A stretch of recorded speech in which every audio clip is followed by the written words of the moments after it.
పిల్లలందరూ వచ్చారా? వచ్చాం తాతయ్య. మరి తరువాత ఏం జరిగిందో కథ చెప్పుకుందామా? చెప్పుకుందాం తాతయ్య.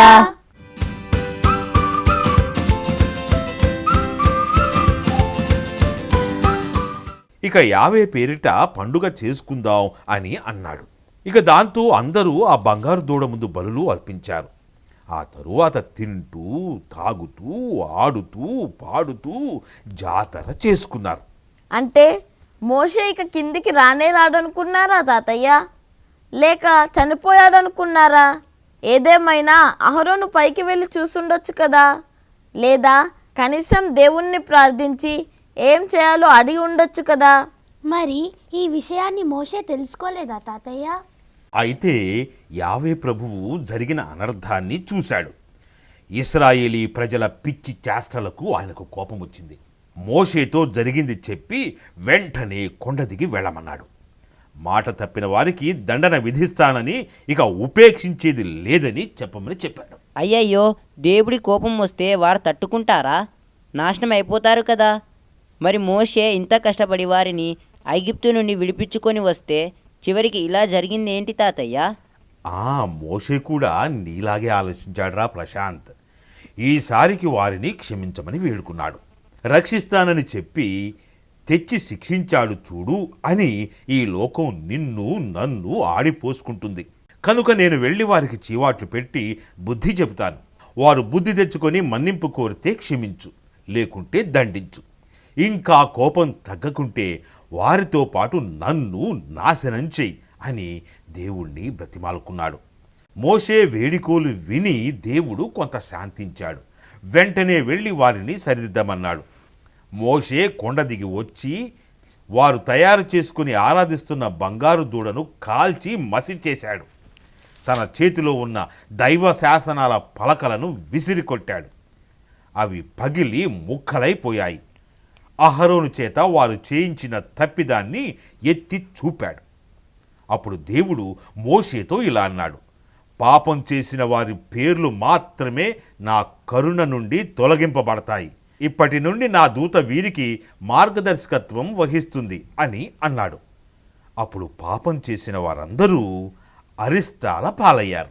మోషే తెచ్చిన శాసనాల రాతి పలకలు పగిలిపోయాయి కదా తాతయ్య. మరి మళ్ళీ కొత్త శాసనాలు విధించాడా దేవుడు? లేదమ్మా, మోషేను ఒంటరిగా సీనాయి పర్వతం మీదికి రమ్మన్నాడు దేవుడు. మళ్ళీ 2 రాతి పలకలు సిద్ధం చేయమన్నాడు. వాటిపై తాను మళ్ళీ ఆజ్ఞలను వ్రాసి ఇస్తానని చెప్పాడు. మోషే 2 రాతి పలకలను తయారు చేసుకుని సీనాయి పర్వతంపైకి వెళ్ళాడు. దేవుడు మేఘరూపంలో ప్రత్యక్షమై మోషేను కలుసుకున్నాడు. రాతి పలకలపైన తన శాసనాలను మళ్ళీ వ్రాశాడు. అయితే దేవుడు తన ప్రజల మీద మళ్ళీ కనికరం చూపించాడన్నమాట. అవును, వారిని వాగ్దత్త భూమిని చేరుస్తానని మాట ఇచ్చాడు కదా. అయితే వారు ఎక్కడికి వెళ్ళినా, ఏ జాతీయులతో కలిసినా తన ఆజ్ఞలకు కట్టుబడి ఉండాలని తెలిపాడు. అప్పుడు మోషే ఆ విధంగా యావే ఉపదేశాలను వింటూ 40 రోజులు ఉపవాసంలో గడిపి పర్వతం దిగి వచ్చి శాసనాల పలకలను దేవుని గుడారంలో ఉంచాడు.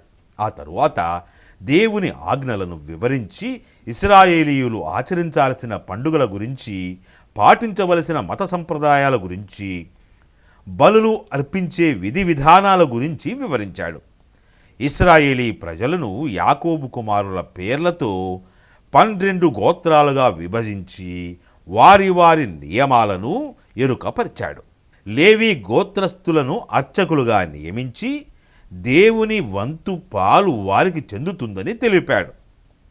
పాపాల మన్నింపు కోసం కిప్పూరు మన్నింపు దినాన్ని ఆచరించాలని, దానిని అనుసరించే విధానాన్ని వివరించాడు. అలాగే సబ్బాతు నియమాన్ని, దేవుడు పవిత్రతతో పాల్పంచుకునే ఆచరణ విధానాలను ఎరుకపరిచాడు. అయితే దేవుడు వారి అపరాధాలని మన్నించి వారిని అదుపులో పెట్టే ఏర్పాటు చేయించారన్నమాట.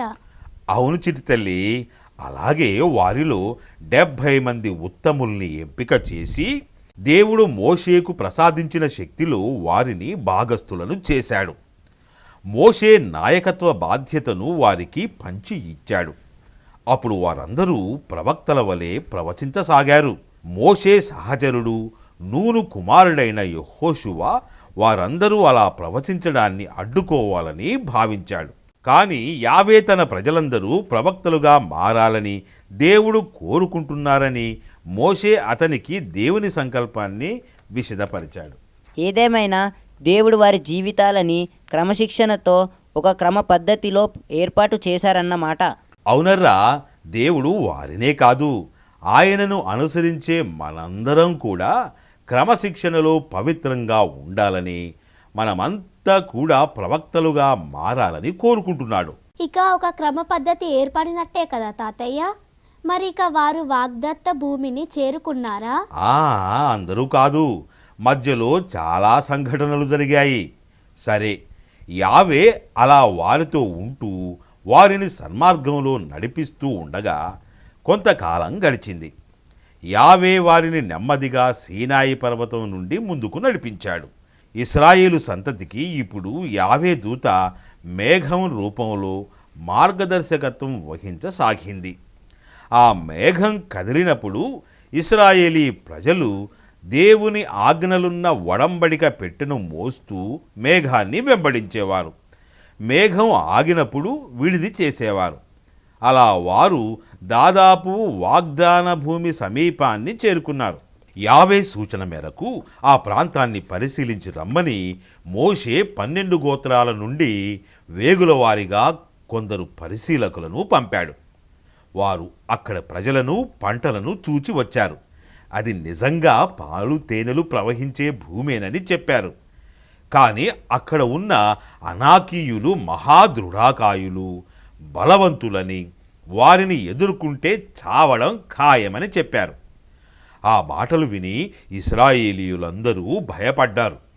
తరువాత వాళ్ళందరూ కూడబలుక్కుని ఐగుప్తుకు తిరిగి వెళదామని అనుకున్నారు.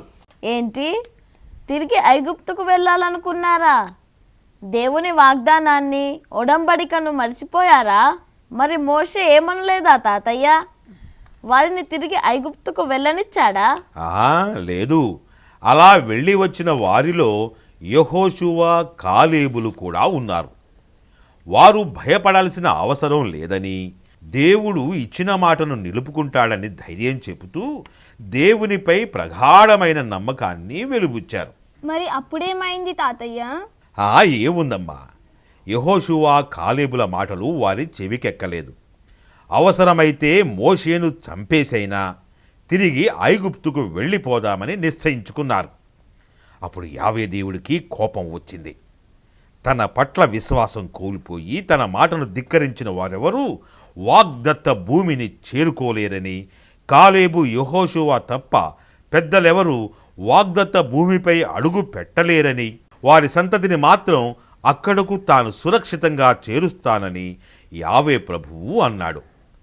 ప్రభువు చెప్పినట్టుగానే మోషే, అహరోను, మిరియాములతో సహా పెద్ద తరం వారెవరూ వాగ్దత్త భూమిని చేరుకోలేకపోయారు. మిరియాము ముందుగానే చనిపోతుంది. ఆ తరువాత హోరు పర్వతం చేరుకున్న అహరోను మరణిస్తాడు. అతని కుమారుడు ఎలజారు తండ్రి స్థానంలో అర్చకుడవుతాడు. మరి మోషే కూడా మరణిస్తాడా తాతయ్య? అప్పుడే మరణించలేదు. మోషే ఇశ్రాయేలీయులు వాగ్దత్త భూమిని చేరుకునే వరకు బ్రతికే ఉన్నాడు.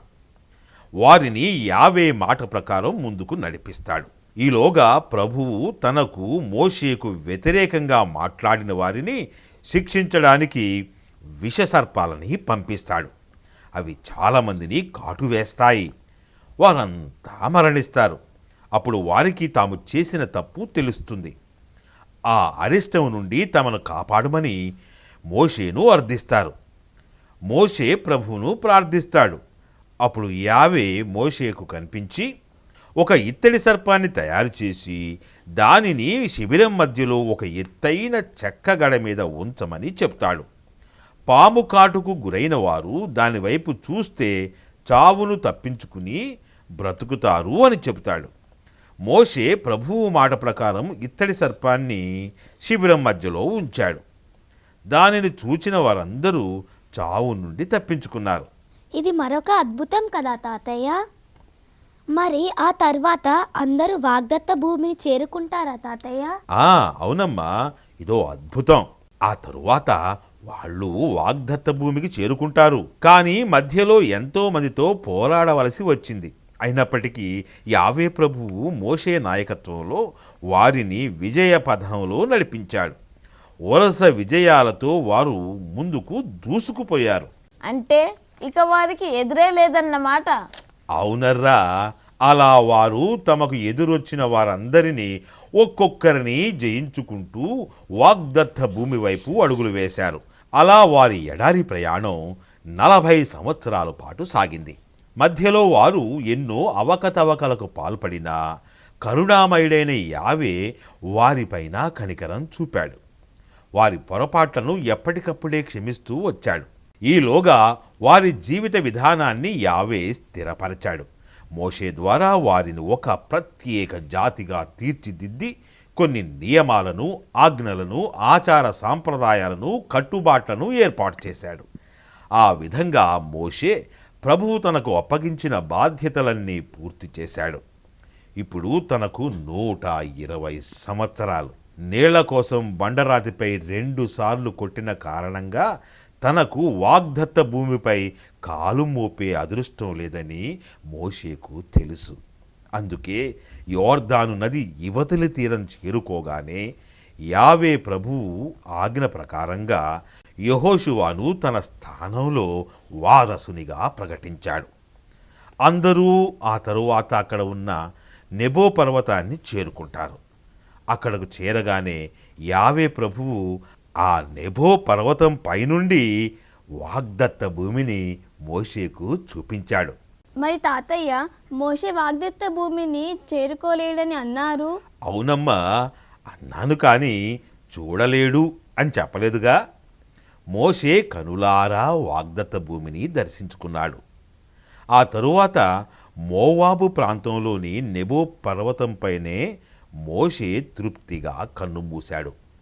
ఆయన ఎటువంటి జబ్బు లేకుండా సంపూర్ణ ఆరోగ్యంతోనే చనిపోయాడు.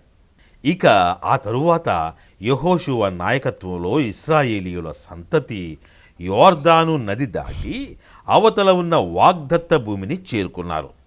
సారవంతమైన ఆ ప్రాంతాన్ని దేవుడు వారికి దారాదత్తంగా ఇచ్చాడు. ఇదర్రా మోషే కథ. మోషే పూర్వవేదంలో తొలి గ్రంథాలకు మూలకర్త. చాలా బాగుంది తాతయ్య. అయ్యో, మోషే ఎన్ని కష్టాలు పడ్డాడో కదా. కష్టాలను కూడా ఇష్టంగా తీసుకున్నాడు కాబట్టి మహానాయకుడు అయ్యాడు కదా తాతయ్య. అవునమ్మా. సరే, ఈసారి మరో మంచి కథ చెప్పుకుందాం. మరి ఇక ఇళ్లకు వెళదామా? వెళ్దాం తాతయ్య. Okay, bye. Bye bye bye తాతయ్య.